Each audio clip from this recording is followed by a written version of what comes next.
আজকে হচ্ছে ঢেঁড়স আলু কুমড়ো দিয়ে একটা ভাজা, মাছ দুটো ভাজা আছে আর দুটো হচ্ছে, আলু ঝিঙে টমেটো দিয়ে মাছের ঝোল হবে, চিচিঙ্গে ভেজে রেখে দিয়েছি, চিচিঙ্গেটা আছে, আর ভাত হবে। ভাতের প্রিপারেশন। আজ সকাল থেকেই মনটা খুব একটা ভালো নেই, জানি। জন্মেছি যখন একদিন, এসেছি যখন একদিন, যেতে তো একদিন হবেই।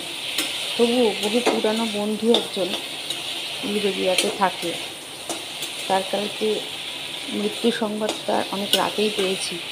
দেখলাম 3 ঘন্টা আগে পোস্ট, পরে জানলাম সে 5টায় মারা গেছে। বড্ড খারাপ লাগলো, কারণ বেশ 1 মাস 1.5 মাস আগে তার সাথে আমার কথা হয়েছে এবং সে ছুটি পেলে তার বাড়িতে আমাদের আমন্ত্রণও জানিয়েছিল, বলেছিল আসিস। আর আমি সোমনাথকে নিয়েই গেছিলাম। ওই চা ডেলিভারি করতে গেছিলাম তার ওয়াইফের কাছে। তার ওয়াইফ আমার থেকে অনেক দিন ধরে চা নিচ্ছে, তো সেই সূত্রে সে বললো কি ভালো চা করবে, ভালো ব্যবসা করছিস, সেটা খুব ভালো জিনিস কর, একদিন আসিস, আমার শনিবার রবিবার ছুটি থাকে। তার সঙ্গে দেখা করতে যাওয়ার কথা ছিল, সেই দেখাটা হলো না। 1996-97 আমরা কলেজে একসঙ্গে পড়েছি, কমার্স উলুবেড়িয়া কলেজে পড়েছি। অনেক কথা মনে পড়ে যাচ্ছিল, কারণ ওর সঙ্গে আমার কাটানোর খুব ভালো ভালো মুহূর্ত আছে, ভালো ভালো গল্প আছে, ভালো ভালো গান নিয়ে চর্চা আছে। মানে প্রথমটা তো মানতেই পারিনি, তারপর